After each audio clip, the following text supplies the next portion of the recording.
Hi, everyone. Welcome to another lesson on improving your English conversation skills. Today's topic is all about narrating a story. We'll dive into a dialogue where two friends, Jim and Ivana, talk about a traffic accident one of them witnessed. This type of storytelling is common in everyday conversations, and it's a great way to practice describing events in detail. Pay close attention to how they describe the incident, express emotions, and ask questions. Let's begin. Hey, Jim.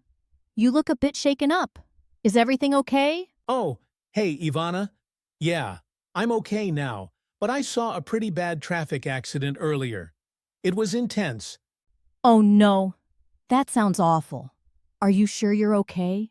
What happened? Yeah, I'm fine. It happened when I was driving back from the grocery store this morning. I was at the intersection near 5th and Main, and suddenly I heard this loud screeching sound. Screeching? Like tires? Exactly. Tires screeching, and then a huge crash. Two cars collided right in the middle of the intersection. That sounds terrifying. Were you close to it? Pretty close. I was in the lane next to them, about 2 cars back.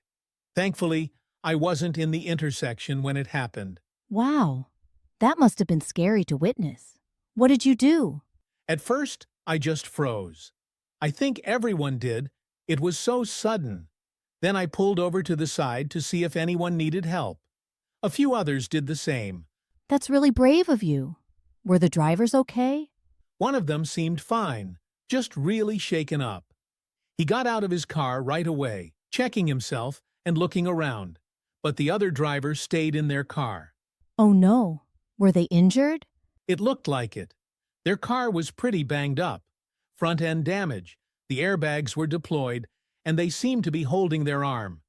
That's so scary. Did you call 911? Someone else had already called, so I went over to the car to check on the injured driver. They were conscious, but clearly in pain.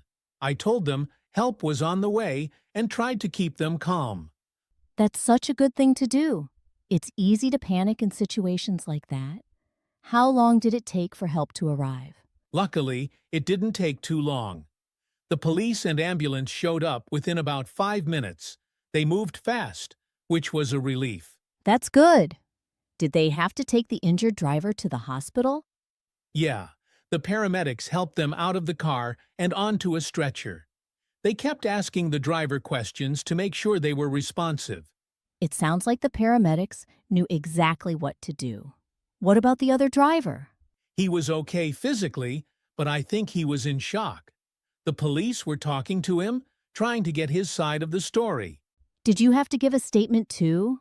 Yeah, the police asked me and a couple of other witnesses what we saw. I told them I didn't see the crash itself, just heard it and saw the aftermath. That's helpful information for them. Do you know how the accident happened? From what I heard, one of the cars ran a red light. The driver who got injured was going through the green light when the other car hit them from the side. That's awful. Running a red light can be so dangerous. I know. It's scary to think how quickly things can go wrong. It really is. Were there any other cars involved? Thankfully, no. Just those 2 cars. It could have been so much worse if there had been more traffic. Yeah. It's lucky more people didn't get hurt. Did the police have to block off the road? They did. They put up cones and redirected traffic while they cleaned up the debris and towed the cars. That must have caused a big backup. Oh, definitely. It took me an extra half hour to get home. But I can't complain. What matters is that everyone gets the help they need. Absolutely. I'm glad you're okay and that you were there to help. Thanks, Ivana. It was definitely an eye-opening experience. I can imagine. Stuff like this makes you realize how important it is to drive carefully and stay alert. Totally. I'm going to be extra cautious at intersections from now on. Same here. Thanks for sharing, Jim. I hope the drivers recover quickly. Me too. I'm just glad I could do something to help. Well done, everyone. In this dialogue, we explored how to narrate a personal experience, describe events in detail, and express empathy in a conversation. These are essential skills for storytelling in English. Practice retelling the story in your own words and focus on using descriptive language. See you in the next lesson.